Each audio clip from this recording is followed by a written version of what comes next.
Assim que Saul voltou as costas para deixar Samuel, Deus transformou-lhe o coração. E todos aqueles sinais se realizaram naquele mesmo dia. Chegaram, pois, a Gabaá, e eis que um grupo de profetas veio ao encontro deles. O Espírito de Deus se apoderou de Saul, e ele começou a profetizar em meio ao grupo. E todos os que conheciam, que o conheciam, todos que o conheciam de dias anteriores, vendo-o profetizar em meio aos profetas, diziam uns aos outros: o que terá acontecido ao filho de Cis? Será que também Saul está entre os profetas? E alguém do lugar acrescentou: e o pai deles, quem é? Daí vem o ditado: será que também Saul está entre os profetas? A nota de rodapé que a gente não faz ideia de qual que é o sentido dela. Ao que parece, tinha um ditado popular na época e o autor explicou o ditado popular, mas não dá para entender esse trecho aqui. Quando parou de profetizar, entrou em Gabaá. O tio de Saul perguntou a ele e ao criado: aonde fostes? E Saul respondeu: buscar as jumentas. Como não a encontramos, fomos a Samuel. Disse-lhes então o tio: conta-me o que Samuel vos disse. E Saul disse ao tio: ele nos disse que as jumentas tinham sido encontradas, mas não falou nada do que Samuel tinha dito a respeito do reino. Então nós vemos aqui o Saul certamente prudente, né, evitando aqui sair contando para todo mundo que foi ungido como rei, mas nós vemos um Saul que profetiza e escandaliza o povo que o conhece. Aquela coisa, né, um profeta não é bem-vindo na sua terra. Então o Saul, ele começa aqui a profetizar e o povo fala: mas aqui dele não é o filho do Cis. Por que ele está profetizando?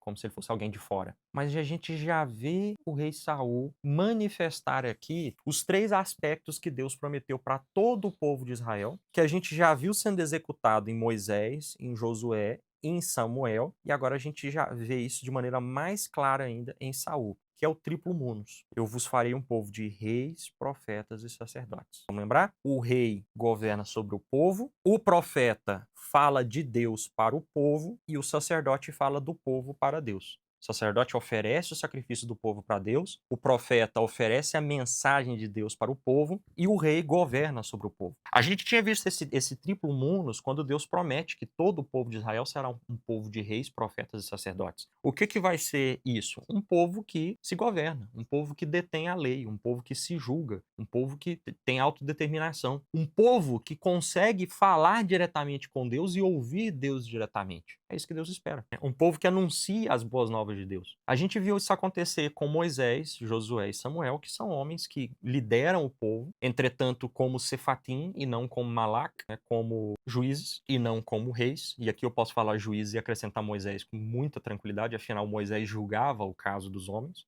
como a gente viu lá na passagem com o sogro dele, o Jetro, lá em Êxodo ainda. Nós vemos então ele julgar os homens, ele fala com Deus, escuta a mensagem de Deus e transmite para o povo, mas também intercede pelo povo como povo sacerdotal e fazem oferendas. A gente viu esse triplo munus acontecer também com Abraão, Isaque e Jacó. Todos os 3 falavam com Deus, eram chamados de profetas pelo povo vizinho, sobretudo por Abimeleque, ofereciam rituais e eram grandes patriarcas, líderes de uma família, líderes de um povo. A gente viu, inclusive, Abraão ganhando uma batalha de reis e sendo louvado por outros reis. Então, esse triplo munus, ele é presente no Antigo Testamento e ele vai ficar mais claro em Saul. Saul vai oferecer sacrifícios junto com Samuel, característica sacerdotal. Saul profetiza no meio dos outros profetas, característica profética. E Saul foi ungido rei, característica régia. O Catecismo da Igreja Católica diz que todos nós, a partir do momento que somos batizados, somos povo régio, sacerdotal e profético.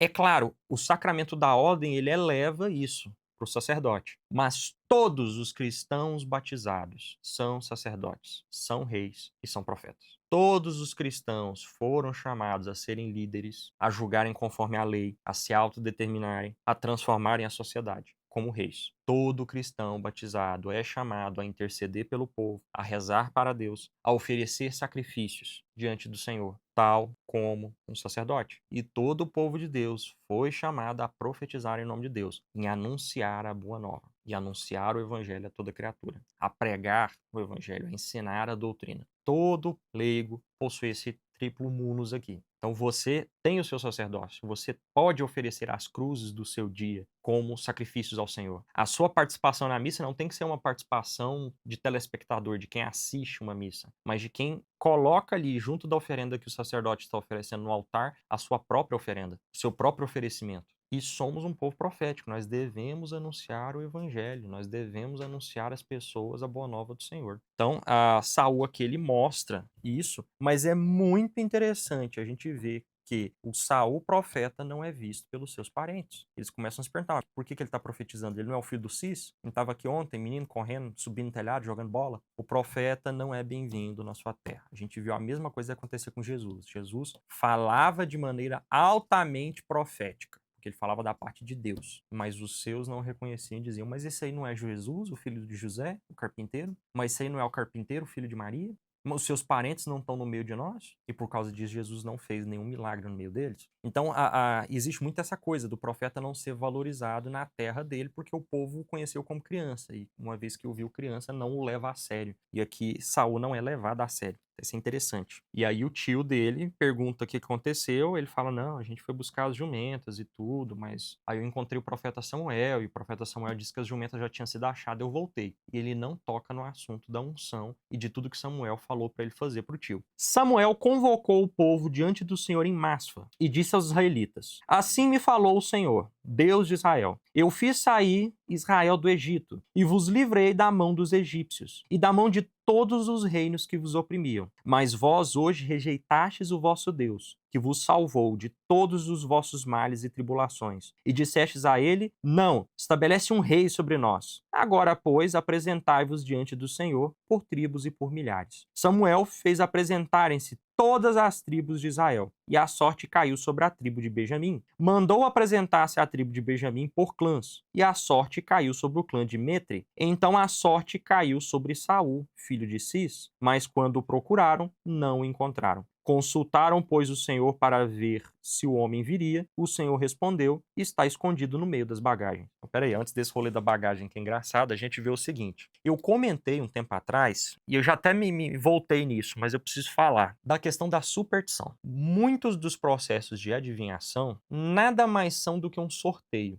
Então, se a gente pega ali, o que é o búzios? É um sorteio. E dependendo do jeito que as pedras aparecerem viradas de um lado ou de outro, o adivinho interpreta. O que são as cartas de tarô? É um sorteio. Você vai puxar uma carta que tem um significado. É um sorteio. Se a gente olhar, muitos dos sortilégios são questão de sorte, de sorteio. Essas práticas, porém, são más, porque elas visam ter controle do futuro que só pertence a Deus e visam a dar ao homem um poder sobrenatural que não pertence a ele. São práticas mágicas e são condenadas pela Sagrada Escritura. E nós vamos ver personagens que praticam o sortilégio e são condenados na Sagrada Escritura. A gente vê, sobretudo, a questão do Urim e do Tumim, que são essas pedras de adivinhação, com sim e não, né? Que você joga para ter a resposta ali. Esse Urim e Tumim aparecem em contextos idolátricos. Povos pagãos usam essas pedras e nós vamos ver essas pedras sendo utilizadas pelo próprio povo de Israel de maneira pagã. Teve juiz que construiu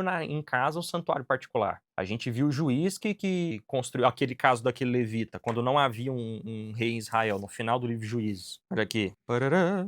Eu tô em Josué, Juízes. Espera aí que eu vou dar um salto aqui. A gente viu, só de casos de que eram idolátricos, propriamente ditos, né? A gente viu Gideão montar na casa dele um efode. Ele pegou a veste sacerdotal com Urim e com Tumim, mas a nível de superstição, adoração. A gente viu a mesma coisa sendo feita depois da morte de Gideão por Abimeleque. E a coisa ficou mais feia ainda depois da morte de Sansão, quando a gente viu Micas montar na casa dele uma estátua de ferro fundido com pedras de Urim e Tumim para adivinhação. Então, esses casos, assim como os adivinhos do faraó, esses casos todos são casos de idolatria, magia. São pecaminosos. Quer dizer que toda tirada de sorte é ruim, é odiada por Deus? Não! O próprio Urim e Tumim vão fazer parte da vestimenta do sacerdote, conforme a gente viu no finalzinho de Êxodo. Não! A gente vê constantemente a sorte sendo tirada em Israel. As tribos foram tiradas à sorte. O israelita que tinha pecado e tinha roubado algo que ela tinha sido voltado a interdito foi descoberto porque foi tirado à sorte. Saul foi eleito rei, tirado à sorte. Matias vai ser eleito um apóstolo, tirado à sorte. A gente vai ver então várias vezes o tirar da sorte como ação de Deus, Deus se comunicando.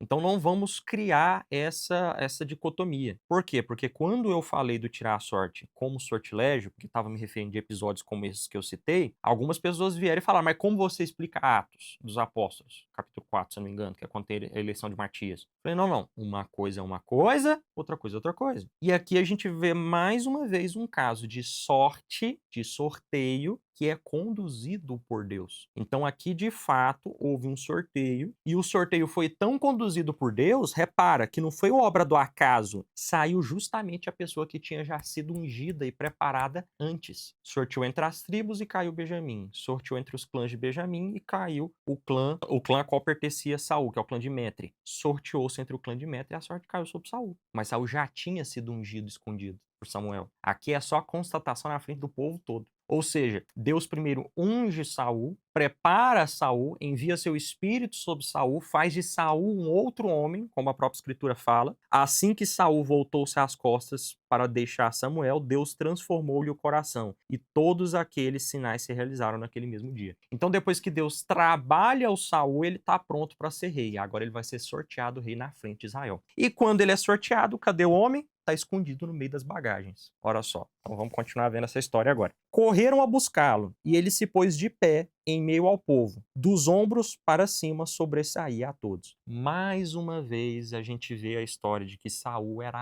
alto pra caramba. Saul era altão. Então as armaduras de Saul, as roupas de Saul, todas são roupas que ficam muito grandes para um israelita comum, porque Saul é alto. Saul fica por cima do povo de tão alto que ele é. O ombro dele, ele fica para fora do ombro no meio da multidão. Então chegou esse varapau lá gigante.